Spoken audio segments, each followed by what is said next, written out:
Hello everybody, welcome to the Shiva education IAS. तो आज हम बात करेंगे प्रीलिम्स टेस्ट सीरीज़ के बारे में। प्रीलिम्स की टेस्ट सीरीज़ कब से देनी चाहिए, कैसे देनी चाहिए, कौन सी देनी चाहिए एंड क्या ऑब्जेक्टिव रहते हैं टेस्ट सीरीज़ को देने के। तो सबसे पहले बात करते हैं when to start giving test series, कब से टेस्ट सीरीज़ देना स्टार्ट करें। तो क्या ऐसा चीज़ का कोई फिक्स टाइम नहीं होता है। तो बेसिक थिंग इज़ कि आप सबसे पहले अपनी बेसिक बुक्स जो है उनको कवर कर लो, जैसे पॉलिटी की लक्ष्मीकांत है, मॉडर्न हिस्ट्री के स्पेक्ट्रम है एक्सेट्रा। तो ये सारे आप टॉपिक्स पढ़ के, बुक्स पढ़ के, उसके बाद पीवाईक्यूज़ लगाओ उन सब्जेक्ट्स के।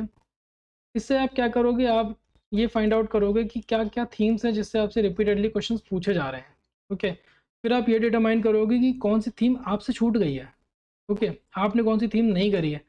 मान लो कि फॉर एग्जांपल गवर्नर जनरल पे क्वेश्चंस आ रहे हैं मॉडर्न हिस्ट्री पे, बट सिंस मॉडर्न स्पेक्ट्रम के लास्ट में गवर्नर जनरल्स के बारे में सारा कुछ दे रखा है और आपने वहाँ तक नहीं पढ़ा, आपसे वो छूट गया है अभी, तो you would go and do that.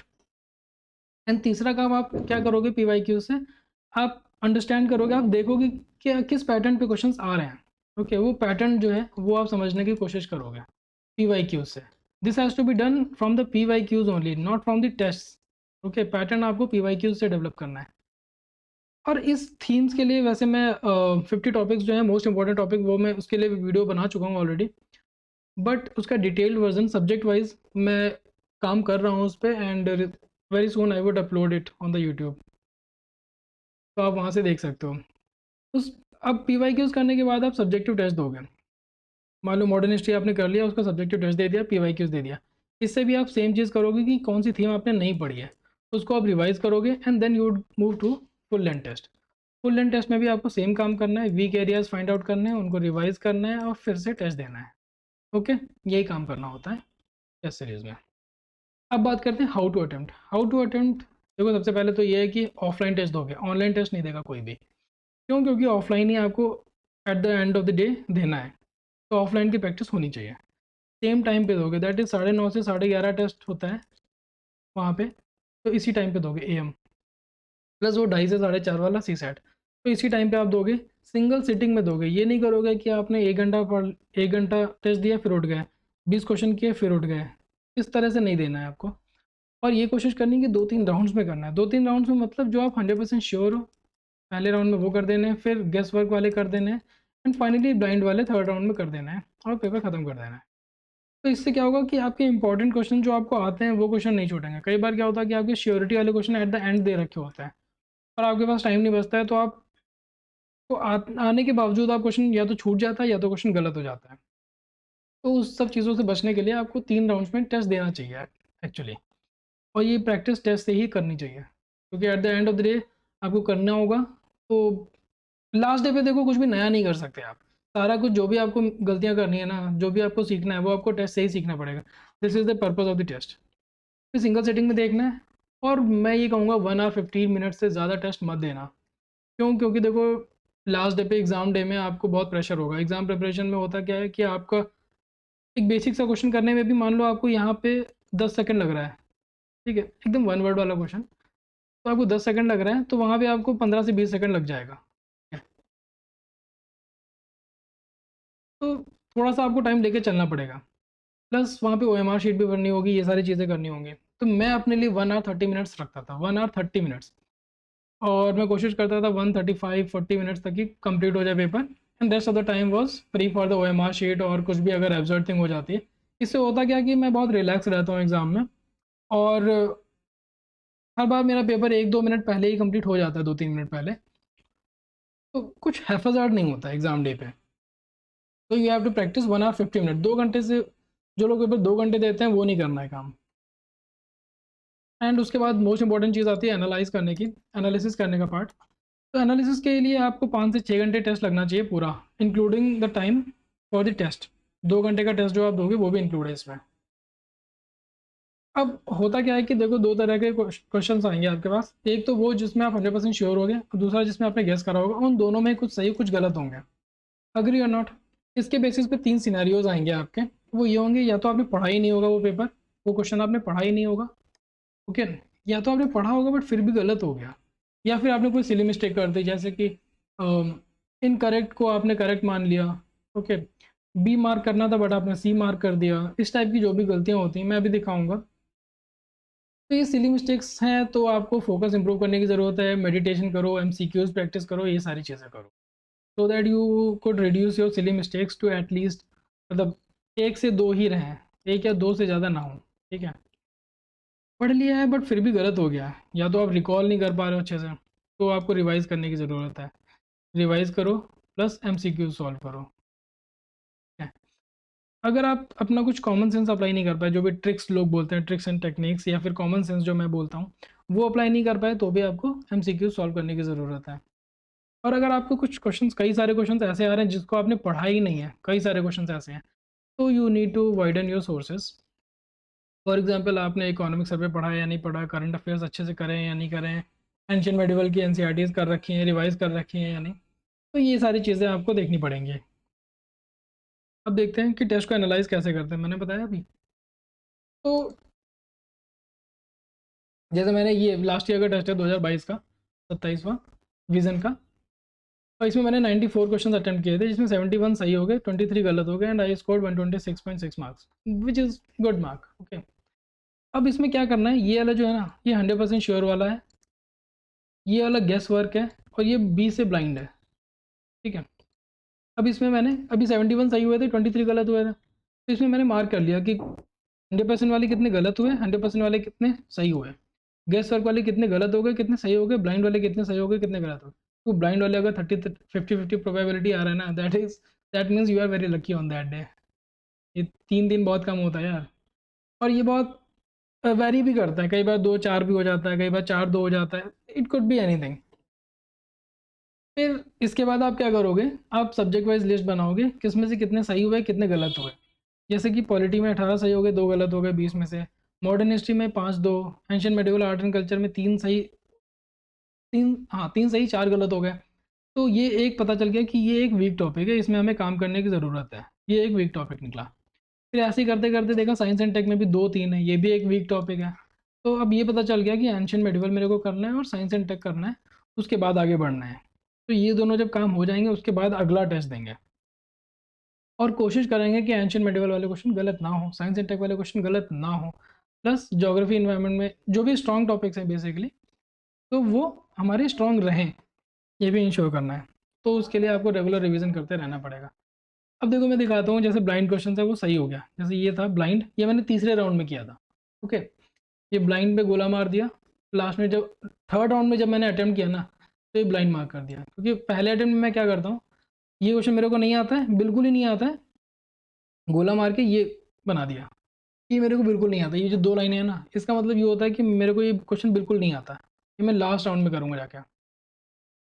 फिर मैंने जब अटेम्प्ट कर दिया, तो मैंने इसको बी से मार्क कर दिया कि ये भाई ब्लाइंड क्वेश्चन था मेरा, मुझे नहीं पता था क्या था। अब देखने तो ये डी हाइफनेशन पे कुछ क्वेश्चन आया था, maintaining independent diplomatic relation with 2 countries having hostile relation with each other, for example India के रेस्पेक्ट में यूएस और Russia, differentiating the political relationship between the 2 countries from their cultural relationship, prioritising the economic relation between the countries and emerging, ये सारा कुछ and ये जो भी थे। तो डी हाइफनेशन का मुझे ऐसा लगा, मैंने उस टाइम पे सोचा कि ये कुछ कुछ अलग करने की बात कर रहा है, सेपरेट करने की बात कर रहा है, मतलब चीज़ों को अलग अलग से अलग करने की बात कर रहा है, किसी को तोड़ने की, अलग करने की, इंडिपेंडेंट सा रखने की।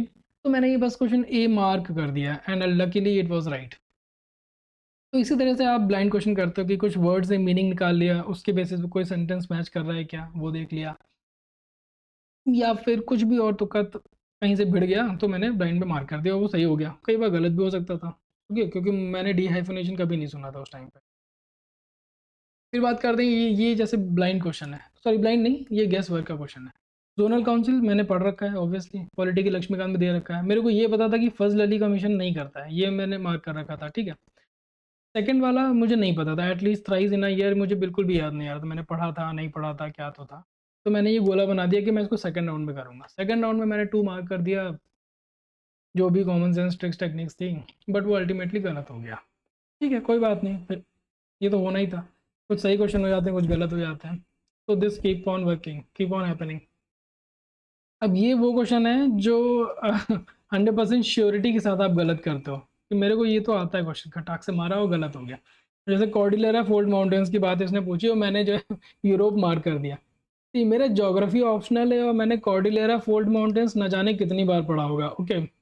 कि एंडीज और Rockies are the cordillera fold mountains, और एंड एट द एंड वहाँ पे पेपर में मेरे को पता नहीं क्या लगा, मुझे एकदम से एल्प्स याद आ गया, नॉर्थ अमेरिका, एशिया, यूरोप, खटाक मार दिया और आगे बढ़ गया। बाद में देखा कि यार ये तो गलत हो गया, ये मैंने क्या ही मार्क कर दिया। तो ये वाली गलतियाँ एक दो तो हो ही जाती हैं, 100 क्वेश्चंस करते करते एक दो गलतियाँ हो जाती हैं इन जनरल, तो ठीक है, हो जाता है, कोई बात नहीं। तो दिस वॉज ऑल अबाउट कि कैसे टेस्ट को एनालाइज करना है, कैसे चीज़ों को मार्क करना है, सब्जेक्ट वाइज देखना है, कैसे वीक एरियाज फाइंड आउट करने हैं, उनको रिवाइज करके फिर आगे बढ़ना है। अब बात करते हैं टेस्ट कितने देने चाहिए। टेस्ट कितने देने चाहिए का कोई आंसर नहीं है, क्वांटिटी फिक्स मत करना, क्वालिटी को फिक्स रखो। क्वालिटी को फिक्स कैसे रखना है कि जो सिली मिस्टेक्स हैं वो कम हो, एक दो क्वेश्चन तक ही लिमिटेड रहें, और जो गेस वर्क है वो आपका अच्छा होता जाए, एक्यूरेसी बढ़िया होती जाए। जो बिग फोर्स हैं, जो मैं हमेशा बात करता हूँ, big force polity, history, geography, environment, economy, इनमें लगभग 80% एक्यूरेसी मेंटेन हो जाए। ओके, और आपके नंबर अगर मॉक्स की बात करें तो एटलीस्ट मोर देन 80 तो आए ही यार, देखो कंसिस्टेंटली बात कर रहा हूँ मैं, एटलीस्ट 80 से तो ज़्यादा आए ही। और अगर अगर 105 प्लस आ रहे हैं consistently, then it is good, then it is good. तो ये हो गया quality based determination. Quantity based क्या होता है कि मैं ना 70-80 टेस्ट लगाऊंगा, 70-80 टेस्ट लगाने का कोई मतलब नहीं होता अगर आप एनालाइज उसको प्रॉपरली कर नहीं रहे हो। तो that means you are just wasting your time, wasting paper, wasting economic resources of your family. तो it is an absurd thing, don't fix the quantity. 70-80 से कुछ नहीं होता है। कई लोग ऐसे होते हैं जो 10-15 टेस्ट देते हैं, जैसे लास्ट ईयर मेरा दोस्त था, उसने 12-13 पेपर दिए थे एंड ही क्वालिफाइड। तो देखो आप, do not go for the quantity, quantity never matters, quality always matters most of the time. But अगर आप फिर भी क्वांटिटी पूछोगे तो मैं यही कहूँगा कि 30 से 35 टेस्ट तो इससे ज़्यादा ही लगा के जाना। इसमें कुछ सब्जेक्टिव टेस्ट भी होंगे और कुछ फुल लेंथ टेस्ट भी होंगे। Full length test I would say कि अगर आप फर्स्ट अटेम्प्टर हो तो 15 प्लस लगा के जाना, 10 से 15 से तो कम तो बिल्कुल मत लगाना, 10 से 15 तो लगानी चाहिए। ओके, और बट इससे भी ज़्यादा ज़रूरी ये है कि आप उसको एनालाइज प्रॉपरली करो, this is the most important thing, analyse. और टेस्ट से भी ज़्यादा ज़रूरी है PYQ। तो आप अगर ऑर्डर ऑफ प्रेफरेंस में देखो तो PYQs करो सबसे पहले, उसके बाद टेस्ट लगाने हैं। ओके, और टेस्ट उतने ही लगाने हैं जितने आप एनालाइज कर पाओ, फालतू में नंबर बढ़ाने का कोई मतलब नहीं है। एनालाइज करो, रिवाइज करो, फिर से आप टेस्ट दो।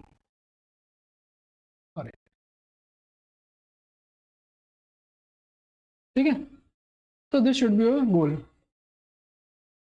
फिर आती बात which test series. Which test series का कोई आंसर नहीं है, all the tests are equally bad.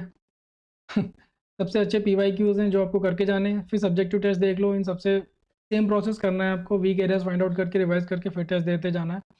And अगर आपको फुल एंड टेस्ट लगाने हैं तो आप विजन का लगा सकते हो, फोरम का, GS स्कोर का।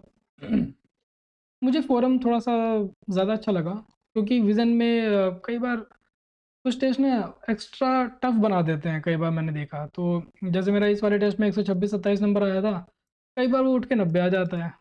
तो दिस फील्स बैड, मेरे को बुरा लगता है फिर ये, क्योंकि अननेसेसरी, क्योंकि फिर जो आप स्ट्रैटेजीज और पैटर्न डेवलप करते हो अपने माइंड में वो भी टूटता है ना।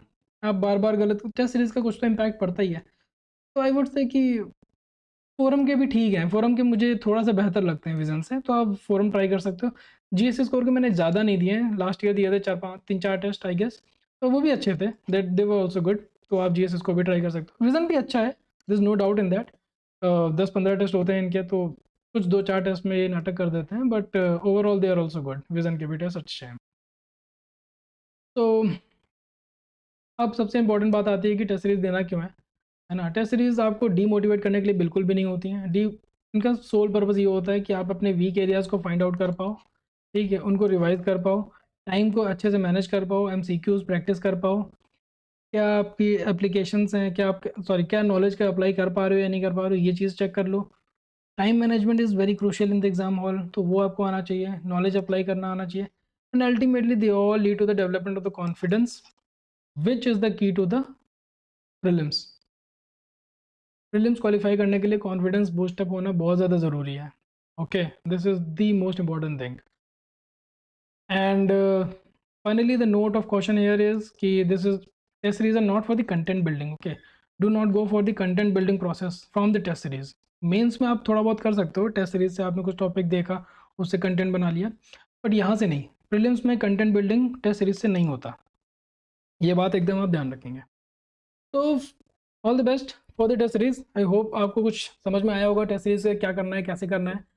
मार्क्स से डिमोटिवेट नहीं होना है, चीज़ों उसको एज अ लर्निंग प्रोसेस लेना है और आपको वीक एरियाज फाइंड आउट करके उनको स्ट्रॉन्ग करना है। तो this was all for the today's video. Thank you for watching and if you like this video, if you gain something from this video, please do like this video and subscribe to my channel. Thank you very much. Bye.